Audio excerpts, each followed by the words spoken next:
Bonjour à tous, j'espère que vous allez bien. Aujourd'hui, on va parler courgettes et si vous avez déjà cultivé des courgettes de potager, vous avez certainement déjà rencontré ce problème. Vous cultivez des courgettes et vous obtenez des petites courgettes toutes moches, toutes rabougries, qui ne se développent pas et qui finissent par tomber.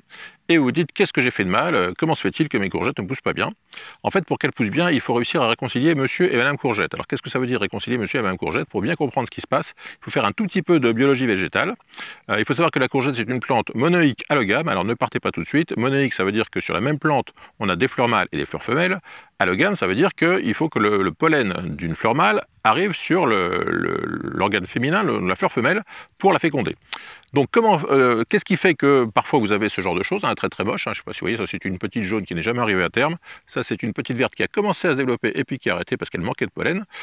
Donc comment faire pour éviter ça? En fait, vous avez deux cas de figure. Le premier cas de figure, c'est que vous n'avez que des fleurs femelles. Donc les fleurs femelles se développent, il y a un petit fruit sous la fleur, le petit fruit commence à se développer, mais comme vous n'avez pas de fleurs mâles dans le secteur, aucun butineur ne peut aller chercher du pollen et le ramener sur la fleur femelle. Donc la fleur femelle n'ayant pas de fécondateur va décider d'avorter et donc vous obtenez une chose comme ça. Deuxième possibilité, vous avez bien des fleurs mâles et des fleurs femelles. En revanche, vous n'avez pas beaucoup de butinaires. Et donc le pollen reste dans la fleur mâle, l'ovaire reste dans la fleur femelle et comme il n'y a pas la rencontre entre la partie mâle et la partie femelle, et il n'y a pas de fécondation et donc avortement. Alors aujourd'hui, dans cette vidéo, je vous propose de voir ensemble comment d'une part reconnaître les fleurs mâles et les fleurs femelles, comment si vous manquez de butinaire, essayer de pallier ce problème pour jouer le rôle des butineurs et faire en sorte que vous ayez de moins en moins de fruits comme ça. Alors moi j'en ai encore quelques-uns parce que parfois j'ai des plantes qui n'ont que des fleurs femelles et donc pas de fleurs mâles et donc j'ai ça. Mais si vous faites ce qu'on va voir tout de suite, vous verrez que vous n'aurez normalement plus jamais ce genre de petits fruits avortés. On va voir à quoi ça ressemble, c'est parti. Voilà, donc on va faire les présentations de monsieur et madame courgette. Alors vous allez voir que les fleurs mâles et les fleurs femelles sont très faciles à reconnaître. La fleur femelle se reconnaît au fait qu'elle a simplement un petit fruit sous la fleur. Vous voyez qu'ici j'ai une petite courgette qui apparaît. Ici j'en ai une autre juste là. Ici j'en ai une autre. Alors là la fleur est déjà tombée. Sur celle-ci on voit que la fleur est déjà tombée. Donc j'espère qu'elle a été fécondée. Donc là vous voyez j'ai une fleur femelle, deux fleurs femelles et même une troisième fleur femelle ici. Donc sur ce plan, j'ai déjà 3 fleurs femelles.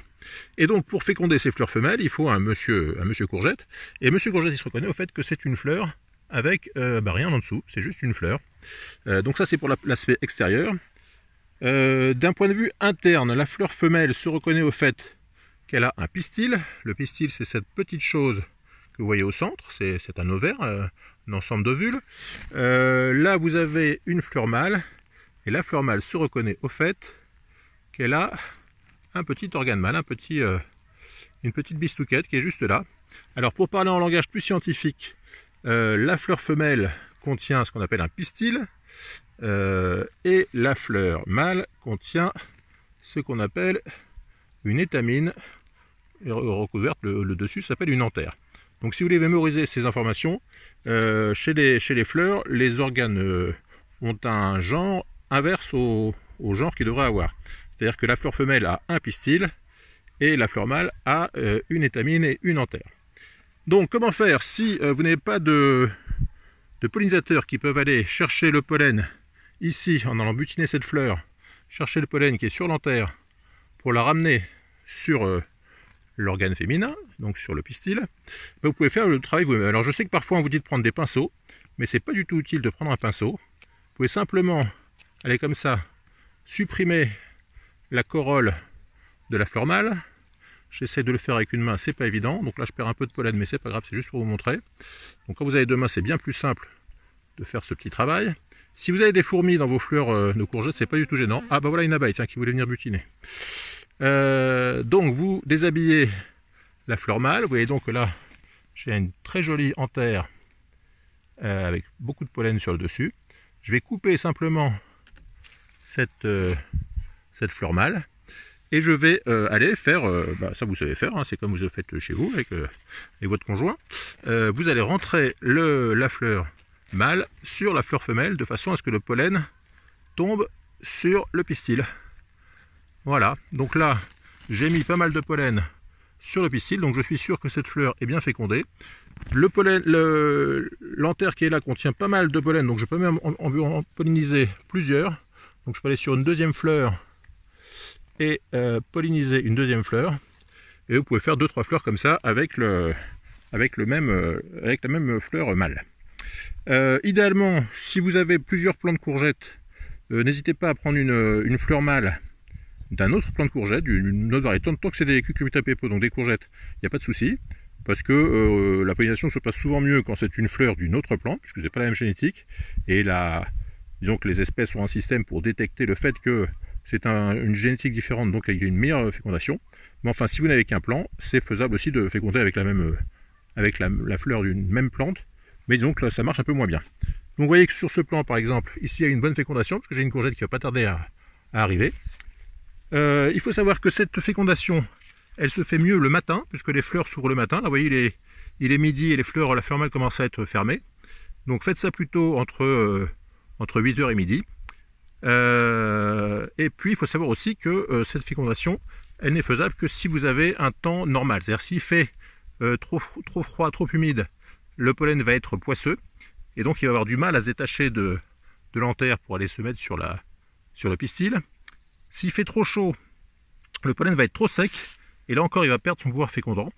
Donc il faut une température correcte, pas trop de pluie, et si vous faites cette pollinisation manuelle, à chaque fois que vous voyez une fleur mâle et une fleur femelle, vous êtes sûr que vous aurez toujours des courgettes en bon état.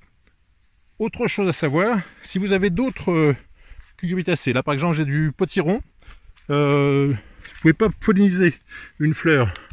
Alors là c'est une fleur femelle de potiron, mais si vous avez une fleur mâle de potiron, vous ne pouvez pas utiliser une fleur mâle de potiron pour aller polliniser une fleur femelle de courgette, parce que ce n'est pas la même espèce et ça ne fonctionnera pas. De la même façon, vous ne pouvez pas polliniser une abeille, vous voyez, l'abeille qui rentre dans la fleur mâle, qui en allant chercher le nectar et le pollen se recouvre de pollen sur le dos, et quand elle va aller visiter une autre fleur, donc une fleur femelle, pour aller toujours chercher du nectar et du pollen, elle va transporter le pollen. Donc ça c'est quand vous avez des butulaires comme ça, vous n'avez pas besoin de vous embêter.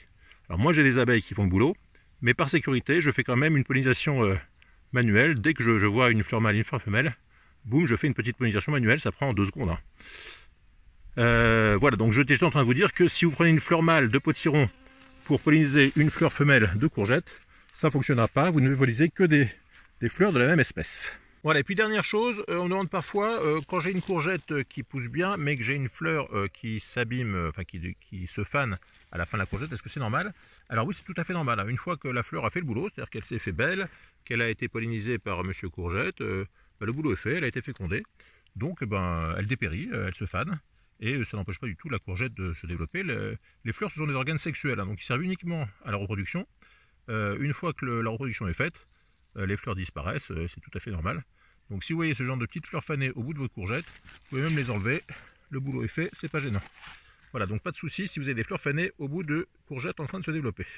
Voilà, et dernière chose, il faut savoir que parfois on a un décalage de floraison, c'est-à-dire qu'on a beaucoup de mâles et puis peu de femelles ou inversement. Il faut savoir que la majorité des variétés font d'abord beaucoup de mâles parce que c'est pas trop d'énergie de faire des mâles, c'est juste une fleur. Et puis ensuite des femelles, parce que là par contre il faut plus d'énergie, il faut faire un petit fruit. Donc elles ne veulent pas produire un fruit qui ne sera jamais fécondé, quand elles font 5-6 mâles et ensuite une femelle. Donc pour pallier ce problème de beaucoup de mâles et puis une femelle et puis plus de mâles, vous pouvez faire des semis décalés. C'est-à-dire que vous faites un premier semis par exemple vers le 15 mai, un deuxième semis vers le 30 mai, donc votre semis du 15 mai va commencer par faire des fleurs mâles qui n'auront pas de femelles, c'est pas grave, c'est perdu. Puis elle va faire une fleur femelle, mais comme vous aurez fait un semis 15 jours après, vous aurez les premiers mâles de votre deuxième semis qui seront prêts avec plein de pollen mâle, donc le pollen c'est toujours mâle. Donc les fleurs mâles de votre deuxième plan seront prêts, vous aurez une fleur femelle sur le premier plan et vous pourrez faire votre petite fécondation manuelle si vous souhaitez avoir des courgettes rapidement dans la saison. Autre chose, il faut savoir aussi que parfois on a des fleurs qui restent fermées, qui ne s'ouvrent jamais. Donc ça peut être souvent lié à un problème de sol pas assez riche. Il faut savoir que les cucurbitacées sont des plantes qui ont besoin d'un sol très riche pour bien se développer. Et parfois la plante estime qu'elle n'a pas assez de ressources pour mener à bien une grossesse entre guillemets. Et donc va pas ouvrir la fleur, va pas déclencher de fécondation possible.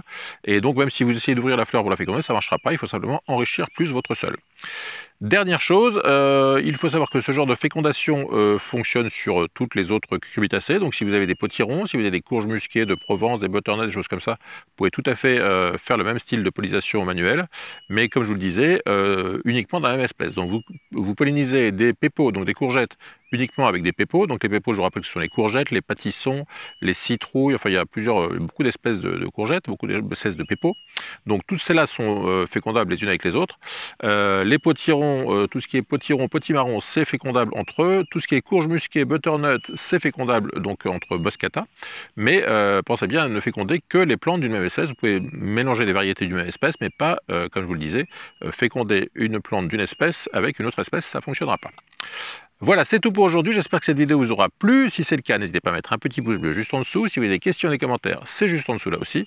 Et si vous n'êtes toujours pas abonné à la chaîne, je compte sur vous de nous rejoindre très vite. À très bientôt, bye bye.